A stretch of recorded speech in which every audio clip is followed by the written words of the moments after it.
Hello everyone, स्वागत है आप सभी का मैया पाठशाला स्कूल पे। मैं राजेंद्र सिंह आपका हार्दिक स्वागत करता हूं। और हमने जो 10th क्लास की सीरीज स्टार्ट करी है, जो चैप्टर्स आपको पढ़ाने की एक श्रृंखला जो चालू करी है, उसके अंदर आज जो हम चैप्टर पढ़ेंगे वो है फेडरलिज्म। क्लास 10 का चैप्टर है फेडरलिज्म। हिंदी में इसको बोलते हैं संघवाद। ठीक है, ध्यान रखिएगा, हिंदी में इसका नाम है संघवाद। और इसको जो है आज हम पढ़ेंगे, ढंग से समझेंगे एकदम डिटेल के अंदर कि कितना क्यों जरूरी है और क्या इस टॉपिक से इंपॉर्टेंट है और कैसे संघवाद होता है, किस किस तरीके से सरकार चलती है, भारत में किस तरीके से सरकार चल रही है। बहुत सारे एग्जाम्पल मैं आपको समझाऊंगा इसके अंदर कि किस किस तरीके से यूएस के अंदर कैसा काम है, भारत में कैसा है, चाइना के अंदर कैसा है। तो सब ढंग से डिटेल के अंदर समझेंगे। आप बने रहिएगा वीडियो के एंड तक। और एंड में आपके लिए इस चैप्टर से बनने वाले कुछ महत्वपूर्ण एमसीक्यूज भी हैं, यानी कि ऑब्जेक्टिव क्वेश्चन, जिसमें 4 ऑप्शन होते हैं। क्योंकि आजकल जो है आपके एग्जाम्स के अंदर एमसीक्यूज आने का भी पैटर्न स्टार्ट हो गया है, तो मैंने इस चैप्टर से बनने वाले कुछ इंपॉर्टेंट एमसीक्यूज भी डाले हैं। तो आप चैप्टर पढ़िए मेरे साथ और उसके बाद में हम मिल के एमसीक्यू सॉल्व करेंगे। ठीक है, तो चलिए स्टार्ट करते हैं। और चैप्टर है फेडरलिज्म, संघवाद। देखिए क्या है, उससे पहले आपके लिए एक मोटिवेशनल कोट कि जो हम जो सोचते हैं वैसा बन जाते हैं, है ना। ये किसने कहा है? बुद्ध ने कहा है। और बिल्कुल आप इस बात को ध्यान में रखिए कि आपका जो जीवन का टारगेट है, आप उसको लेके चलिए टारगेट को, और खुद को अज्यूम करिए कि आप वही हैं। उससे क्या होगा, आपके सोचने पे फर्क पड़ता है, आपकी मेंटेलिटी पे फर्क पड़ता है, आपके रहन सहन पे फर्क पड़ता है। तो आप जैसा चाहते हैं वैसा, जो आप बनना चाहते हैं, आप खुद को वैसे प्रिटेंड करें। उससे बहुत आपके जीवन के अंदर जो है चेंजेस आएंगे। और बुद्ध भी ऐसा कहते हैं और ये बात सच भी है। तो अगर आपको एक अच्छा, आप देखिए सारा गेम जो है वो आपकी मेंटेलिटी का है। जैसे मैं आपको एक बहुत अच्छी कहानी से आपको चीज़ें समझाता हूँ कि एक हाथी होता है जो छोटा बच्चा है अभी, और जैसे उस हाथी को क्या करते हैं, तो जब वो छोटा बच्चा होता है तो उसके पाँव में जंजीर बांध देते हैं। अब जब उसके जंजीर बांधते हैं तो वो खूब उस जंजीर को तोड़ने की कोशिश करता है, पर वो जंजीर को तोड़ नहीं पाता। अब जैसे जैसे समय बीता वो हाथी बड़ा होता गया, और जब वो बड़ा होता गया तब भी उसको उसी जंजीर से बांधते हैं। अब वो सक्षम है उस जंजीर को तोड़ने के लिए, पर क्योंकि उसका माइंडसेट, उसकी मेंटेलिटी ऐसी है कि जंजीर मेरे से नहीं टूटेगी, और इसीलिए वो खूब उसको कोशिश भी नहीं करता तोड़ने की। वरना अगर हाथी कोशिश करे तो जंजीर एक बार में तोड़ सकता है, पर क्योंकि उसकी मेंटेलिटी ऐसी बन चुकी है कि वो जंजीर को नहीं तोड़ सकता। तो देखिए सारा गेम जो है पूरा, ये सारा मेंटेलिटी का है। अगर आप मेंटेलिटी अच्छी बनाएंगे तो आप सक्सेस इजीली पा सकते हैं। जिस दिन आप सोच लेंगे कि मैं ये कर सकता हूँ, मैं अच्छे नंबर ला सकता हूँ, तो उस दिन आप उस आपकी आधी जीत जो है वो वहीं हो जाएगी, क्योंकि आपके अंदर कॉन्फिडेंस आ जाएगा। और जिस दिन आपने ऐसा सोच लिया कि नहीं मेरे बस का नहीं है, मेरे से नहीं होगा, तो फिर भगवान साक्षात प्रकट हो जाएंगे, तब भी आपसे नहीं होगा, क्योंकि आपका सेल्फ कॉन्फिडेंस खत्म हो गया।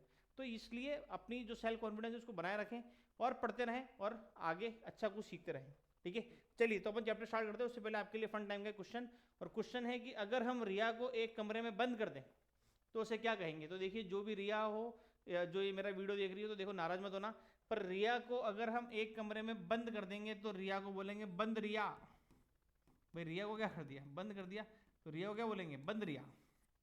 ठीक है, तो ये फन टाइम का क्वेश्चन था। भाई रिया ऑफेंड होना मत, पर ये एक क्वेश्चन आपके लिए था, सभी स्टूडेंट्स के लिए। चलिए तो अपन चैप्टर स्टार्ट करते हैं और बेसिक कंसेप्ट समझते हैं फेडरलिज्म के अंदर। संघवाद है क्या, देखिए मैं आपको थोड़ा अपनी डिटेल में समझाता हूँ, फिर इसके पीछे जो हमने नोट्स बनाए हैं उस पर वो अपन पढ़ेंगे। पर एक बार अपन अपनी समरी के अनुसार अपन पढ़ते हैं कि क्या है संघवाद। देखिए संघवाद यानी फेडरलिज्म होता क्या है, फेडरलिज्म या फिर संघवाद। देखिए संघवाद क्या है, जब भी आप शासन चलाएं और एक स्तर पर अगर आप शासन नहीं चलाएं तो उसको बोलते हैं फेडरलिज्म। मतलब आप जब अपनी पावर को बांट देते हैं और गवर्नमेंट के अंदर या और यूनिट के अंदर बांट देते हैं, तो उसको फिर संघवाद बोलते हैं। जैसे हम भारत का एग्जाम्पल लेके चलेंगे ताकि आप इसको ढंग से समझ सकें। देखिए ये है हमारा प्यारा भारत, और इस भारत के अंदर जो है सबसे ज़्यादा पावर किसके पास में थी, सारी पावर किसके पास में थी, तो वो थी सेंट्रल गवर्नमेंट, जिसको आप केंद्र सरकार बोलते हो। तो सबसे ज़्यादा पावर किसके पास में थी, तो केंद्र सरकार के पास में थी। अब जब केंद्र सरकार के पास में थी तो केंद्र सरकार कुछ भी कर सकती थी ना, पर केंद्र सरकार ने क्या करा, कुछ पावर बांट दी राज्यों के अंदर। अब उसी में से एक राज्य है राजस्थान, अब कुछ शक्तियां जो है राजस्थान के पास में अपनी खुद की पावर है, जो राजस्थान सरकार के पास में है। तो यहां पे क्या हुआ कि शक्तियों का विभाजन हो गया। किस किस के बीच में हुआ, तो केंद्र सरकार और राज्य सरकार के बीच में जो है शक्तियों का विभाजन हो गया। इसी शक्ति के विभाजन को जो है हम संघवाद बोलते हैं या फेडरलिज्म बोलते हैं, कि जब आप पावर को जो है बांट दो दो यूनिट्स के अंदर या दो से ज्यादा यूनिट्स के अंदर, तो उसको हम संघवाद बोलते हैं, फेडरलिज्म। तो भारत के लिए बोला जाता है कि भारत एक फेडरल कंट्री है। तो वो क्यों है, क्योंकि हमने सारी शक्तियां केंद्र सरकार को नहीं दी है कानून बनाने की, बहुत सारी शक्तियां जो है राजस्थान सरकार के पास में भी है। अब आगे जाके हम बात करेंगे, जैसे इसमें 3 लिस्टें बनी हुई है कि केंद्र सूची है, उसके अंदर राज्य सूची है, कि राज्य सूची के अंदर जो सब्जेक्ट लिखे हुए हैं यानी जो विषय लिखे हुए हैं उनके ऊपर केवल कानून जो है राज्य सरकार बनाएगी। तो वो सारी चीज़ें हैं, पर अभी काम के लिए जो हमको समझना है वो ये कि केंद्र सरकार और राज्य सरकार के बीच में शक्तियों का विभाजन हो रखा है। इसी वजह से जो है हम भारत को एक फेडरल कंट्री बोलते हैं, और यही शक्तियों का विभाजन ही संघवाद है जिसको हम फेडरलिज्म बोलते हैं, जिसके बेसिक्स ही आज जो पूरा चैप्टर है वो इसी पे बेस्ड है। ठीक है, तो चलिए देखिए क्या है, चैप्टर को स्टार्ट करते हैं और इसके बारे में भी अपन आगे बात करेंगे। देखिए पहले अब आप देख लीजिए, इसके अंदर ये आपको मैप दिख रहा है, इस मैप के अंदर जो भी आपको हरा हरा कलर दिख रहा है इसका मतलब कि यहाँ पे ये कौन सी कंट्री है, तो ये सारी फेडरल कंट्री है, मतलब यहाँ पे क्या है, तो यहाँ पे संघवाद मौजूद है। ठीक है, अब जैसे हमारा प्यारा भारत, भारत में संघवाद है, ये आपको रशिया दिख रहा है, आपको यूएस दिख रहा है, आपको कनाडा दिख रहा है, आपको यहाँ पे ऑस्ट्रेलिया दिख रहा है, तो इन हरे हरे देशों के अंदर संघवाद है। तो क्या इन जो आपको ग्रे कलर के दिख रहे हैं कि यहाँ पे संघवाद नहीं है, तो यहाँ पे कौन सा है, यहाँ पे किस प्रकार की सरकार चलती है, उन सबको हम आगे समझेंगे। पर अभी आप समझ लीजिए इसको कि संघवाद कौन सा है, तो कौन कौन से देश है, तो आपको जो मैप के अंदर दिख रहे हैं ये सारे देश जो है संघवाद के ही देश हैं। ठीक है, यहाँ पे सब में संघवाद है, यानी सारी सारी फेडरल कंट्रीज हैं। ठीक है, अब देखिए संघवाद होता क्या है, तो इंग्लिश में भी नोट्स है, हिंदी में भी है, दोनों इस बार जो है हम आपके लिए बायलैंग्वेज लेके आए ताकि इंग्लिश वाले बच्चों को भी ऐसा ना लगे कि उनको नोट्स नहीं मिल रहे और हिंदी वालों को भी ना मिले, हिंदी वालों को भी ऐसा ना लगे। ठीक है, तो देखो फेडरलिज्म क्या है, एक सिस्टम ऑफ गवर्नमेंट है जो डिवाइड करता है पावर को दो सेंट्रल अथॉरिटी और वेरियस कॉन्स्टिट्यूएंट यूनिट्स जो कंट्री की है, यानी एक सेंट्रल गवर्नमेंट और एक स्टेट गवर्नमेंट के अंदर। ठीक है, अब federation has 2 levels of government, both of these level government enjoy their power independent of the other, एक दूसरे पर निर्भर ना होके अपनी अपनी पावर एंजॉय करना अलग अलग, उसी को फेडरलिज्म बोलते हैं। जैसे कि अब हम अगर हम बात करें हिंदी के अंदर इसी को, तो संघवाद सरकार की एक प्रणाली है जिसमें सत्ता का एक केंद्रीय प्राधिकरण के बीच विभाजित किया जाता है और देश के विभिन्न घटक इकाइयों के अंदर इसको बांट दिया जाता है। महासंघ में सरकार के 2 स्तर होते हैं, इन दोनों स्तरों पर सरकार अपना अपना आनंद ले सकती है और एक दूसरे से स्वतंत्र रहती है शक्तियों के मामले में। ठीक है, तो ये अभी अपन ने बात करी। अब इसके अंदर होता क्या है कि one is the government for the entire country that usually responsible for the few subjects of the common interest. इसका मतलब क्या है कि इसके बारे में बात करें केंद्र सरकार के बारे में, कि फेडरलिज्म के अंदर एक सरकार होगी जिसको अपन बोलते हैं केंद्र सरकार, जो इंपॉर्टेंट सब्जेक्ट है उसके ऊपर कानून बनाएगी। जैसे कि मैं आपको बताऊं अपने भारत के अंदर सेना, अब सेना के अंदर कानून जो है वो राज्य सरकार नहीं बनाएगी, वो हमेशा केंद्र सरकार ही बनाएगी। तो ऐसे कुछ फ्यू सब्जेक्ट्स हैं जो कॉमन इंटरेस्ट के अंदर है, जो सबके लिए है, उसके लिए सरकार जो है केंद्र सरकार जो सेंट्रल गवर्नमेंट अथॉरिटी है वो रिस्पॉन्सिबल होगी। और government at the level of the province और state look after much of the day to day administrating of their state. तो राज्यों को चलाने के लिए जो है डे टू डे के अंदर जो दिन प्रतिदिन के जो कार्य हैं उनको संभालने के लिए जो है राज्य का प्रशासन मौजूद है, वो वहाँ पे जो है कानून बनाएगी। जैसे देखो एक पूरे देश के लिए सरकार है जो आमतौर पर कुछ विषयों के लिए जिम्मेदार होती है और राष्ट्रीय हित में होती है, जनरली वो राष्ट्रीय हित के लिए होते हैं, और प्रांतों के अंदर जो है यानी अपने स्टेट यानी अपने राज्य के अंदर जो सरकार होगी वो डे टू डे के जो काम होते हैं उसके अंदर जो है वो कानून बनाने का काम उसका है। जैसे मैं आपको बताऊँ पुलिस, अब पुलिस जो है आप ध्यान रखना भारत सरकार की पुलिस नहीं होती, ये हमेशा राज्य की पुलिस होती है। अगर आप उत्तर प्रदेश के तो यूपी पुलिस होगी, अगर आप राजस्थान के अंदर है तो आप देखना अपन इसको ये बोलते हैं राजस्थान पुलिस, है ना, क्योंकि पुलिस जो है वो राजस्थान की है, राजस्थान सरकार का मैटर है। अब राजस्थान पुलिस का जो भी कानून है वो राजस्थान पुलिस के अंदर राजस्थान सरकार बनाएगी। जैसे मैं आपको एग्जाम्पल के लिए बताऊं, अगर आपने अपने साउथ इंडिया की मूवी देखी हो, है ना, जैसे जो साउथ इंडिया की मूवी अगर आपने उसमें देखा हो ना, तो उसमें देखना बंगाल साइड जब भी पुलिस वालों को बताते हैं ना, तो पुलिस वालों ने जो है सफ़ेद कलर की ड्रेस पहन रखी होती, उनकी जो वर्दी होती है सफ़ेद कलर की होती, पर अपने राजस्थान में सफ़ेद कलर की वर्दी नहीं होती। अपने यहाँ पे सफ़ेद कलर की वर्दी ट्रैफिक वाले पहनते हैं, बाकी जनरली पुलिस वाले जो है वो खाकी कलर की वर्दी पहनते हैं। और जैसे मैं आपको एग्जांपल के लिए समझाऊं, आपने बॉलीवुड की मूवी देखी होगी तो उसके अंदर है ना एक पोस्ट बोली जाती है बार बार कि पुलिस कमिश्नर है, ये पुलिस कमिश्नर है, पर हमारे यहाँ पे अपने अपने अजमेर या अपने जयपुर या कहीं पे भी पुलिस कमिश्नर की कोई पोस्ट नहीं सुनी होगी। तो वो अलग अलग है, स्टेट टू स्टेट, राज्य टू राज्य वेरी करती है। तो ये थोड़ा सा ध्यान रखिएगा बातें इसके बारे में। तो हमारे यहाँ पे क्या हालात है, हमने क्या कर रखा, तो हमने यहाँ पे हमारी पावर डिवाइड कैसे कर रखी, तो राजस्थान या भारत के अंदर हमने पावर डिवाइड कर रखी है 3 सेक्टर के अंदर। कैसे 3 सेक्टर के अंदर, तो हमने सबसे पहले जो हमारी पावर है वो है किसके पास में, केंद्र सरकार के पास में। सबसे ज़्यादा पावर है सरकार केंद्र सरकार के पास में। फिर केंद्र सरकार ने कुछ पावर और ढंग से राज्य चलाने के लिए बनाई राज्य सरकार, और कुछ शक्तियां बांट दी राज्य सरकार को। अब राज्य सरकार के पास में भी शक्तियां हैं, तो राज्य सरकार ने और ढंग से प्रशासन चलाने के लिए दो चीज़ें बना दी। एक तो बना दी आपके म्युनिसिपल बॉडी और एक बना दी आपके पंचायत बॉडी। एक तो है पंचायत और एक है म्युनिसिपल। म्युनिसिपल, अब म्युनिसिपल के अंदर आपके नगर निगम, नगर पालिका, नगर परिषद, ये सब इसके अंदर आ गई। तो कुछ शक्तियां इनके पास में हैं, फिर कुछ शक्तियां इनके पास में हैं और कुछ शक्तियां जो है वो इनके पास में है। ठीक है, तो हमने यहाँ पे क्या करा, पावर का विभाजन करा है। अब ये सारी जो है वर्टिकल है ना, ये सारा जो पावर डिवीजन है वो वर्टिकल है। एक पावर डिवीजन होता है हॉरिजॉन्टल, क्षैतिज और ऊर्ध्वाधर जिसको अपन बोलते हैं, ये हॉरिजॉन्टल। हॉरिजॉन्टल के अंदर क्या होता है कि बराबर पावर होती है सबके पास। जैसे कार्यपालिका, कार्यपालिका के पास में अपनी शक्तियां हैं। विधायिका, और उसके बाद में जो है विधायिका के बाद में एक और तीसरी जो शक्ति है वो है हमारी न्यायपालिका की। तीसरी शक्ति है न्यायपालिका की। तो ये ऐसे शक्तियां का जो है विभाजन हो रखा है, जिसको हम हॉरिजॉन्टल बोलते हैं। और हॉरिजॉन्टल पावर डिवीजन ये है, वर्टिकल पावर डिवीजन ये है। तो ऐसे ही हमने पावर डिवाइड करी है हमारे यहाँ पे। और कैसे करी है तो देखिए, सेंट्रल गवर्नमेंट के बाद स्टेट गवर्नमेंट, फिर म्यूनसिपलिटी, फिर ग्राम पंचायत, जो भी अपन ने बात करी। हॉरिजॉन्टल के अंदर क्या है तो लेजिस्लेटिव है, एग्जीक्यूटिव है और जुडिशरी है। तो ये दो तरीके से जो है हमने पावर डिवाइड कर रखी है, तो ये ध्यान रखिएगा इसके बाद में। अब अपन बात करते हैं, देखो दो तरीके का सिस्टम होता है, एक बोलते हैं यूनिटरी सिस्टम और एक होता है फेडरल सिस्टम, है ना। जैसे अगर मैं आपसे हिंदी में बात करूं इसी के बारे में, तो एक तो होता है एकात्मक प्रणाली और एक होते एकात्मक नहीं है, ये संघवाद प्रणाली है, ये है ना, इसको सही कर लेना, ये संघवाद प्रणाली है। संघवाद प्रणाली क्या होता है, एकात्मक और संघवाद में आपको एग्जाम्पल के साथ में समझाता हूं। देखो सबसे पहले अपन बात करते हैं एकात्मक की। मैं आपको बहुत और दो चार चीजें भी बताता हूं। एकात्मक प्रणाली क्या होगा, एकात्मक प्रणाली ये हो सकता है कि ये एक कोई देश है और देश के अंदर एक ही सरकार है। जैसे लेट सपोज एक्स की सरकार है, अब ये एक्स राज चला रही है। अब एक्स राज चला रही है, जैसे अपन राज्य अपने भारत की बात करते हैं ना, जैसे एक्स जो है ये दिल्ली है, दिल्ली के अंदर या केंद्र सरकार किसकी है तो एक्स की है। ठीक है, अब दिल्ली से ही ये राजस्थान को भी मैनेज कर रहे हैं, दिल्ली से ही ये एमपी को भी मैनेज कर रहे हैं, दिल्ली से ही ये आप उड़ीसा को भी मैनेज कर रहे हैं, दिल्ली से ही कर्नाटक को मैनेज कर रहे हैं, सबको मैनेज कर रहे हैं दिल्ली से, एक ही सरकार चल रही है। एक तो ये हो गया। अब इसके अंदर क्या करेंगे ये, तो यहाँ पे भी इन्हीं की सरकार बन जाएगी एक्स की। ठीक है, जैसे मैं आपको चाइना का एग्जांपल देता हूँ। चाइना के अंदर क्या है, चाइना के अंदर एकात्मक प्रणाली है। एकात्मक प्रणाली का मतलब क्या है कि चाइना के ऊपर जो मेन सरकार है, चाइना के जो ऊपर सरकार है जिसको कम्युनिस्ट सरकार बोलते हैं, कम्युनिस्ट पार्टी, यहां पर तो चाइना के अंदर वो सरकार है ही जिसके शी जिनपिंग, आपने सुना होगा ना, शी जिनपिंग जिसके हेड है,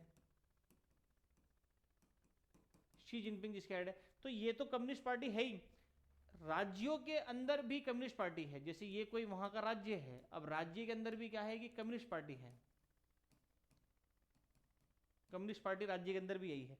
जैसे मैं आपको अभी एग्जांपल समझाऊं कि अभी आपने राजस्थान, अपने भारत के अंदर सुना होगा कि बहुत सारी पार्टियां हैं। जैसे हमारे यहाँ पे आम आदमी पार्टी आपने सुनी होगी, आपने भारतीय जनता पार्टी सुनी होगी, कांग्रेस सुनी होगी, बहुत सारी पार्टियां हैं। पर चाइना के अंदर ऐसा कुछ भी नहीं है। चाइना के अंदर केवल एक ही पार्टी है जिसको बोलते हैं कम्युनिस्ट पार्टी ऑफ इंडिया। केंद्र में भी वही पार्टी है, राज्य के अंदर भी वही पार्टी है। ठीक है, इससे फायदा क्या है, तो फायदा यह है कि इससे काम जो है वो जल्दी होते हैं। काम जल्दी कैसे होते हैं कि केंद्र सरकार ने कोई ऑर्डर निकाला, अब वही ऑर्डर जो है उन्हीं की पार्टी के पास में जाना है राज्य सरकार के अंदर, तो वो ऑर्डर फटाफट लागू हो जाते हैं, फटाफट चीज़ें हो जाती है। तो उससे क्या होता है कि फैसले थोड़े जल्दी जल्दी होना स्टार्ट हो जाते हैं, काम जल्दी जल्दी चलते हैं। उसको बोलते हैं अपन एकात्मक प्रणाली। अब अपने यहाँ पे क्या है, जैसे जैसे एग्जाम्पल के लिए मैं आपको समझा रहा हूँ।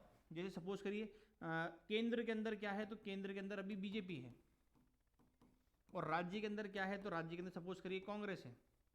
अब केंद्र कोई फैसला निकाल देगी बीजेपी से, फिर राज्य के अंदर आएगा, फिर राज्य उसके ऊपर विचार करेगी, फिर विचार करने के बाद अप्लाई करेगी, तो बहुत ज़्यादा टाइम हो जाता है ना। बहुत ज़्यादा लोग क्रिटिसाइज करते हैं, पर चाइना में ऐसा नहीं है। चाइना में क्या है कि डिसीजन एकदम फटाफट लेते हैं। फटाफट डिसीजन क्यों अप्लाई होते हैं, क्योंकि केंद्र में जो सरकार है वही सरकार राज्य के अंदर है। इसको बोलते हैं एकात्मक प्रणाली। एकात्मक प्रणाली के अंदर क्या होता है कि एक ही सरकार होती है दोनों लेवल के अंदर, राज्य के अंदर भी वही है, स्टेट के अंदर भी वही है। पर हमारे यहाँ पे नहीं है, हमारे यहाँ पे हम कह रहे हैं संघवाद है। संघवाद कैसे है कि हमारे यहाँ पे पार्टी में भी हो रहा है, जैसे भी अपन आगे पढ़ेंगे चुनाव के अंदर कि हमारे यहाँ पे अलग अलग पार्टियां भी चुनाव लड़ती हैं। दूसरा हमारे यहाँ पे क्या है कि हमारे यहाँ पे केंद्र सरकार राज्य सरकार ने पावर डिवाइड कर रखी है। यहाँ पे ऐसा कुछ भी नहीं है, यहाँ पे केवल कम्युनिस्ट पार्टी जो है उन्हीं की बातें चलती है। शी जिनपिंग जो ऑर्डर निकालते हैं वो सबको फॉलो करना पड़ता है, समझ गए। इसको बोलते हैं एकात्मक श्रेणी, एकात्मक प्रणाली। और संघवाद क्या होता है, तो संघवाद मैं आपको समझा चुका हूँ कि संघवाद के अंदर क्या होता है कि जैसे अपना राजस्थान है ना, भारत और राजस्थान के अंदर पावर डिवीजन हो रखा है, सरकारों के बीच में पावर डिवीजन हो रखा है, तो वो फिर संघवाद हो जाता है। ठीक है, जैसे यूनिटरी सिस्टम के अंदर बात करें तो there is only one level of government और the sub unit of are the central government, है ना, कि सब यूनिट हैं वो भी केंद्र सरकार की ही होगी। इधर ऐसा नहीं होता, इधर 2 या 2 से ज़्यादा लेवल जो है गवर्नमेंट के होते हैं। ठीक है, जैसे मैं आपको इसके अंदर और समझाऊं, तो central government can pass order to the provincial local government, तो सेंट्रल गवर्नमेंट क्या करती है, ऑर्डर पास करती है, और वहाँ की जो प्रोविंशियल यानी जो राज्य सरकार है उसका काम केवल और केवल उस ऑर्डर को जो है फॉलो करना है। ठीक है, तो central government can not order the state government to do something, और यहाँ पे फेडरल सिस्टम के अंदर ऐसा नहीं होता। ठीक है, हिंदी में अगर हम पढ़ना चाहें तो हिंदी के अंदर देखिए क्या लिखा है, तो हिंदी के अंदर सरकार का केवल एक ही स्तर होता है, यहाँ पे उप इकाइयाँ जो है वो केंद्र सरकार के अधीन होती है, केंद्र सरकार के अधीन होती है जितनी भी उप इकाइयाँ हैं। पर संघवाद के अंदर नहीं होता, संघवाद के अंदर क्या होता है कि एक ही स्तर नहीं होता। अच्छा, ये एज इट इज लिखने में आ गया क्या? ठीक है, यहाँ पे एक ही नहीं होता, यहाँ पे अलग अलग होते हैं, है ना, तो ये ध्यान रखना। जैसे भी अपन ने बात करी जो केंद्र सरकार है, तो केंद्र सरकार अलग होगी, राज्य सरकार अलग होगी, अपनी अपनी पावर अलग अलग है, अपना अपना न्यायिक जो क्षेत्र है वो भी अलग अलग होता है ना, कि हमारे राजस्थान के अंदर न्यायिक क्षेत्र के अंदर हाईएस्ट है हाई कोर्ट। ठीक है, एमपी के अंदर होगा एमपी हाई कोर्ट, और पूरे देश का एक है जिसको अपन सुप्रीम कोर्ट बोलते हैं। तो हमारे यहाँ पे न्यायिक क्षेत्र भी तो अलग अलग है। ठीक है, तो ये सारी चीज़ें कहीं ना कहीं भारत के संघवाद की तरफ होने का इशारा ज़्यादा करती है। ठीक है, तो ये थोड़ा सा ध्यान रखिएगा संघवाद के बारे में। और एकात्मक प्रणाली क्या होती है, अब ये मैप देखो, जो अपने वहाँ पे ग्रे थे उसको मैंने जो है अब ढंग से लगा दिया है। अब ये 2 तरीके की आपको चीज़ें दिख रही है इसके अंदर। आप देखिए ब्लू वाला, जो ब्लू वाले को क्या बोला गया है, यूनिटरी स्टेट, यूनिटरी स्टेट यानी एकात्मक, और फेडरल स्टेट, फेडरल स्टेट यानी कि संघवाद वाली। अब पहले अगर आपको मैं बताऊं तो पहले हमने ग्रीन वाला मैप देख लिया था, जब मैंने आपको कहा था कि ग्रीन वाले जो है सारे के सारे संघवाद वाले देश हैं, तो फिर हमने ग्रे कलर का पूछा, मैंने कहा ये कौन से हैं, तो ये सारे के सारे यूनिटरी हैं, एकात्मक हैं, जहाँ पे एकात्मक प्रणाली है। जैसे मैंने अभी आपको एग्जाम्पल के रूप में समझाया चाइना, चाइना के अंदर केवल एक ही सरकार है जिसको अपन बोलते हैं कम्युनिस्ट पार्टी ऑफ चाइना, और कम्युनिस्ट पार्टी ऑफ चाइना क्या करती है कि वही सरकार जो उसने प्रोविंस के अंदर भी लगा रखी है, वही सरकार उन्होंने राज्य के अंदर भी लगा रखी है। अब यहाँ से क्या होता है कि यही ऑर्डर देती है और राज्य सरकार केवल और केवल उस ऑर्डर को फॉलो करती है। ठीक है, तो यूनिटरी स्टेट क्या होते हैं, फेडरल स्टेट क्या होते हैं, तो इनको थोड़ा सा ध्यान रखिएगा। डायग्राम आपके सामने है, स्पेशल केस सोमालिया का है जो पिंक कलर का आपको दिख रहा है, इसको भी अपन कंसिडर नहीं करेंगे क्योंकि अभी आपको इतना डेप्थ में नहीं जाना है कि क्या है क्या नहीं है, पर आप यूनिटरी मेथड क्या होता है, यूनिटरी स्टेट क्या होता है, फेडरल स्टेट क्या होता है, तो थोड़ा इसका ध्यान रखिए। एकात्मक क्या होता है और जो संघवाद जो है वो क्या होता है। ठीक है, अब बात आती है कि क्या विशेष चीज़ें हैं संघवाद के अंदर, कि क्या चीज़ें विशेष है, क्या होना चाहिए। तो देखिए सबसे पहले कुछ की फीचर्स हैं फेडरलिज्म के, क्या, तो पहला तो ये कि 2 और 2 से ज़्यादा लेवल होने चाहिए सरकार के, यानी कि 2 और 2 से ज़्यादा स्तर होने चाहिए सरकार के। तो क्या भारत में है, तो बिल्कुल है, 2 और 2 से ज़्यादा स्तर है। हमारे यहाँ पे 3 स्तर तक सरकार है, त्रिस्तरीय सरकार बोलते हैं जिसको, जिसमें पहला स्तर है केंद्र सरकार का, दूसरा स्तर है राज्य सरकार का, और तीसरा स्तर है इसके अंदर नगर पालिका या नगर परिषद वाला, जो आप समझते हैं पंचायत वाला जो है, म्यूनसिपैलिटी पंचायत वाला। ठीक है, तो ये ध्यान रखिएगा। तो हमारे यहाँ पे बिल्कुल है, तो एक पॉइंट तो हमारे यहाँ पे है की फीचर फेडरलिज्म का। ठीक है, उसके बाद में क्या है कि different tier of government govern the same citizen, जो अलग अलग जो लेवल है उसके ऊपर आप एक इंसान को जो है गवर्न करेंगे। यानी कि मैं अगर मेरी बात करूं तो मेरे ऊपर राज्य सरकार का भी अधीन है, मैं राज्य सरकार के भी अधीन हूं, मैं केंद्र सरकार के भी अधीन हूं।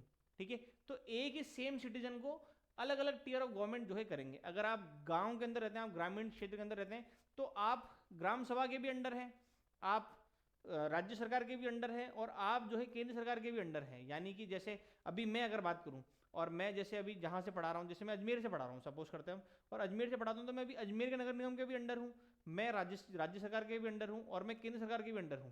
तो मैं एक सिटीजन को 3 जने गवर्न कर रहे हैं। अब गवर्न कैसे कर रहे हैं, जैसे मैं आपको एग्जाम्पल समझाऊं, जैसे केंद्र सरकार है, अब केंद्र सरकार क्या कर रही है, मेरे को कैसे गवर्न कर रही है, तो मैंने आधार कार्ड बनवा रखा है। आधार कार्ड किसका है, तो केंद्र सरकार का आधार कार्ड है, तो मैं केंद्र सरकार की योजनाओं का लाभ उठा रहा हूँ। मेरे पास जैसे जन आधार कार्ड है राजस्थान का, तो मैं राजस्थान सरकार की जितनी भी सेवाएं हैं उनका लाभ उठा रहा हूँ।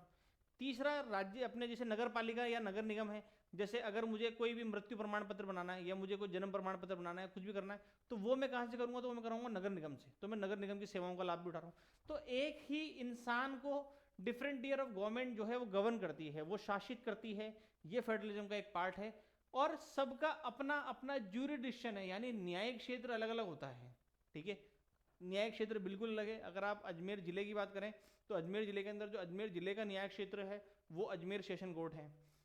अगर आप राज्य पे बात जाएंगे राजस्थान के ऊपर, तो राजस्थान का जो न्यायिक क्षेत्र है वो है राजस्थान हाई कोर्ट। और फिर अगर आप उससे भी ऊपर बढ़ेंगे यानी केंद्र सरकार की तरफ बढ़ेंगे तो वहाँ का न्यायिक क्षेत्र क्या है, तो वो है सुप्रीम कोर्ट। तो बिल्कुल ज्यूरिडिक्शन भी अलग है, ठीक है। उसके बाद में क्या है, तो हम जो है इस तरीके से जो है फेडरलिज्म के अंदर फेडरलिज्म का जो है पार्ट है, ठीक है। और फेडरलिज्म का और पार्ट क्या है, तो वो ये कि आप लेवल जो है वो एक दूसरे का चेंज नहीं कर सकते, है ना, वो बिल्कुल भी नहीं कर सकते, वो तो है ही। और एक दूसरे की पावर जो है उसको भी आप चेंजेस नहीं कर सकते, वो इसके अंदर लिखा हुआ है, ठीक है। सोर्सेज ऑफ रेवेन्यू, पैसा जो आएगा वो हर लेवल का अलग अलग होता है, वो स्पेसिफाइड होता है, बिल्कुल होता है। हमारे यहाँ पे अगर आप अभी अपन लिस्ट के बारे में बात करेंगे उसमें लिखे हुए सब्जेक्ट कि कहाँ से कितना पैसा आएगा और कौन उस पैसे को गवर्न करेगा, कौन उस पैसे को लेगा, वो सारी चीज़ें जो हैं वो मैटर के अंदर लिखी हुई है कि कौन पैसा कितना रखता है, कहाँ से रेवेन्यू कितना जनरेट होगा। जैसे मैं आपको एक बात बताऊँ, जैसे जिसको इंग्लिश में बोलते हैं एक्साइज और हिंदी में बोलते हैं आबकारी, है ना, जो लिकर जो मदिरा वाला जो है इनके ऊपर टैक्स लगता है। अब इसके ऊपर जितना टैक्स लगेगा ना ये सारा का सारा राज्य सरकार रखती है। और मैं आपको बात बताऊं, आप कोई भी चीज़ खरीदते हैं तो आप जीएसटी भरते हैं, तो जीएसटी जो है वो दो तरीके का होता है, एक तो होता है सीजीएसटी और एक होता है एसजीएसटी। सीजीएसटी तो क्या है, तो सीजीएसटी जो सेंट्रल गवर्नमेंट, जैसे आपने अगर कोई चीज़ खरीदी ना और उसके ऊपर 18% जीएसटी लग रहा है, सपोज करिए 18% जीएसटी लग रहा है, तो 9% तो इसके ऊपर सीजीएसटी जाएगा, 9% इसके ऊपर एसजीएसटी जाएगा। तो एसजीएसटी का मतलब क्या है, तो स्टेट का जीएसटी, यानी उसका उसके ऊपर किसका अधिकार है, तो उसके ऊपर अधिकार है स्टेट का। तो ये तो राज्य सरकार ले रही है, ठीक है। कुछ ऐसे चुंगी कर होते हैं जो नगर निगम, नगर पंचायत, नगर पालिका ये लेती हैं, ठीक है। और केंद्र सरकार आपसे इनकम टैक्स यानी आयकर जिसको अपन बोलते हैं वो ले रही है। तो रेवेन्यू का मॉडल जो है, सोर्सेज ऑफ रेवेन्यू भी अलग अलग है और स्पेसिफाइड भी है, ठीक है।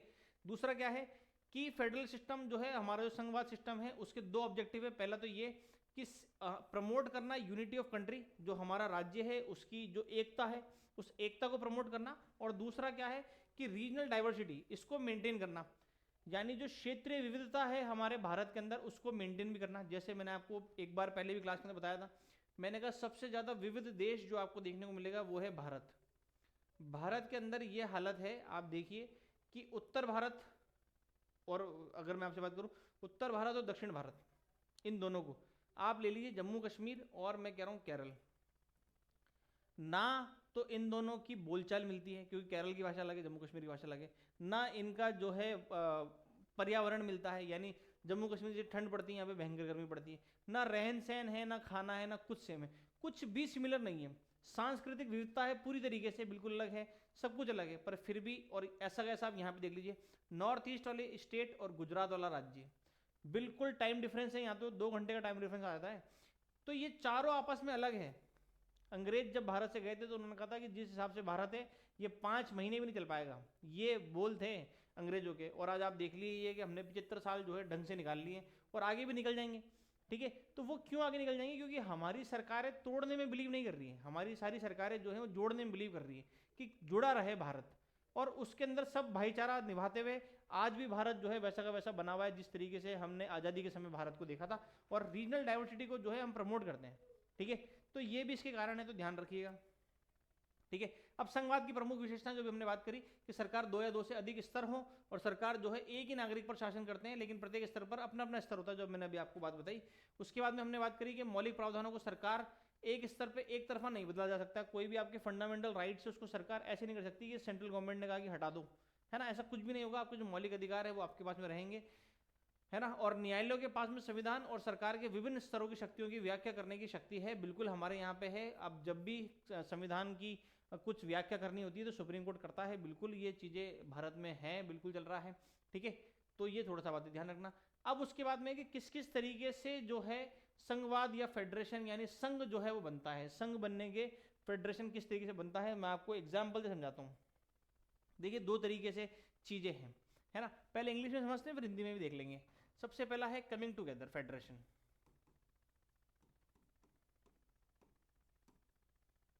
कमिंग टुगेदर के अंदर क्या है, देखो कमिंग टुगेदर फेडरेशन समझाता हूँ मैं आपको। ये लकड़ियां हैं, ये लकड़ियां हैं, जो लकड़ियां अलग अलग हैं। अब वही बात है कि एक अगर अकेली लकड़ी है तो उस एक अकेली लकड़ी को कोई भी तोड़ सकता है, यहाँ पे भी यही हालत है कि एक ही लकड़ी है, इसको कोई भी तोड़ सकता है। इन सारी लकड़ियों ने आपस में बात करी और इन्होंने कहा कि क्यों ना हम मिलके एक गट्ठर बन जाएं, और ये लकड़ी जो है गट्ठर बन जाए, ताकि उस गट्ठर को कोई भी नहीं तोड़ सके, है ना। जैसे एक उंगली को कोई भी तोड़ सकते हो, पर एक उंगली जब जुड़ के मुट्ठी बनती है तो मुट्ठी जो है वो नहीं टूट सकती। वैसा ही कुछ सीन है। इसको बोलते हैं कमिंग टुगेदर। इसका मतलब कि आकर मिलना। हम अलग अलग ही थे पर हम आकर मिले। ऐसे 50 देश हैं, 50 देश हैं और 50 कंट्रीज जो है, कंट्रीज हो गई है, 50 कंट्रीज हो गई, और 50 देश जो है ये आके मिले और इन्होंने मिलके एक संघ बना लिया। ये पूरे 50 देश है, 50 देशों ने एक संघ बना लिया, ठीक है। 50 देशों ने एक संघ बना लिया। इस 50 देशों के संघ को हम बोलते हैं USA, United state of America.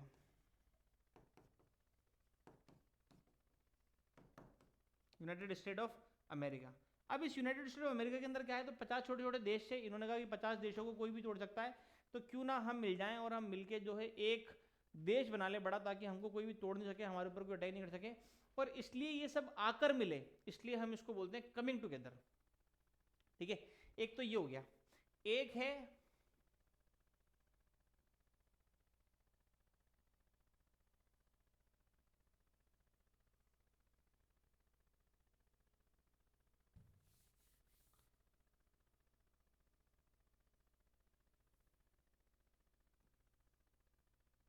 ये हमारा प्यारा भारत।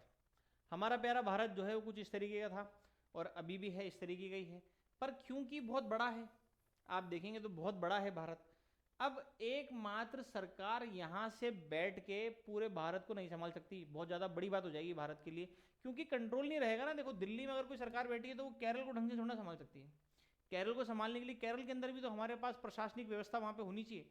तो हमने कहा कि यार एक काम करते हैं, क्योंकि एरिया बहुत बड़े हैं, तो इस एरिया को छोटे छोटे टुकड़ों में बांट देते हैं ताकि प्रशासन ढंग से चल सके। और हमने उन्हीं छोटे टुकड़ों को बोलते हैं राज्य। जैसे हमने तोड़ा और हमने बनाया राजस्थान, फिर हमने बनाया गुजरात, फिर हमने यहाँ पे बना दिया महाराष्ट्र, महाराष्ट्र के नीचे गोवा, फिर कर्नाटक, फिर केरल, फिर यहाँ पे तमिलनाडु, फिर तमिलनाडु के नीचे आंध्र प्रदेश, फिर उधर उड़ीसा, फिर बंगाल, फिर यहाँ पे यूपी बना दिया, फिर यहाँ पे एमपी बना दिया, फिर यहाँ पे कर्नाटक, फिर यहाँ पे तेलंगाना, झारखंड, छत्तीसगढ़ ऐसे बना दिए।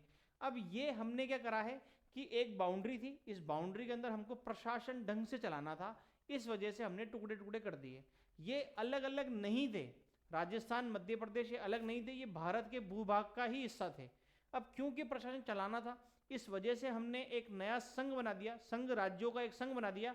अब क्योंकि ऑलरेडी है तो हमको बस होल्ड करके रखना है, इसलिए इसको बोलते हैं holding together federation. Holding together federation. एक हो गया कमिंग टुगेदर। इसके अंदर क्या था कि सब अलग अलग थे, सब आके मिले और मिलने के बाद में एक देश बनाया, और यहाँ पे ऑलरेडी थे और उसको हमने जो है एक मिलके प्रशासन संभालने के लिए छोटे छोटे टुकड़े कर दिए, डिवीजन कर दिए, उसको बोलते हैं होल्डिंग टुगेदर।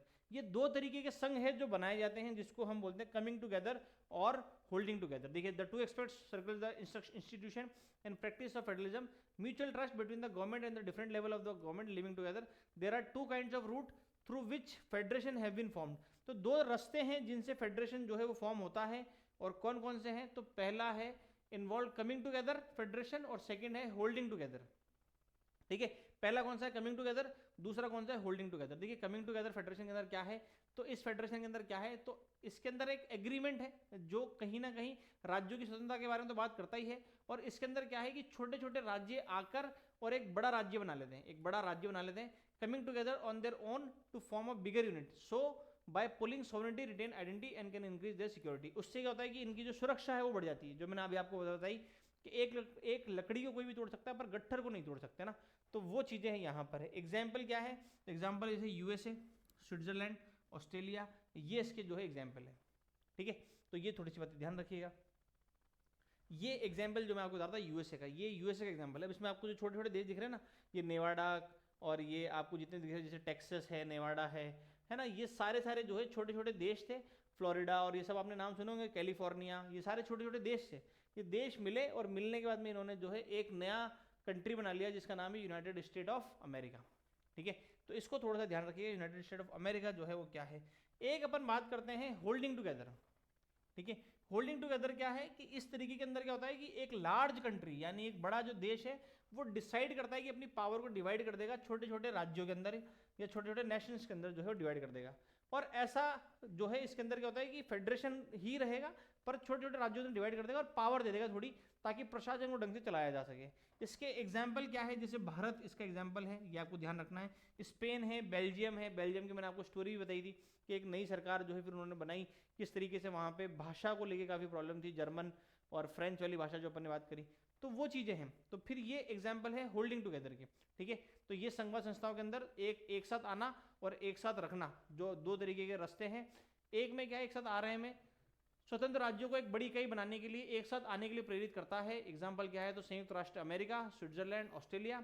और एकजुट होकर रहना, इसके अंदर क्या है कि एक बड़ा देश अपनी शक्तियों को घटक राज्य और राष्ट्रीय सरकारों के बीच में विभाजित करने का निर्णय लेता है, जैसे कि अपना प्यारा भारत, ठीक है। और इसमें एग्जाम्पल क्या है, तो भारत, स्पेन और बेल्जियम, ठीक है। तो ये थोड़ी सी बातें जो है दोनों चीज़ें ध्यान रखना। अब इंडिया को जो है कौन सी कंट्री, कौन सी जो चीज़ें हैं वो फेडरल बनाती है, ठीक है।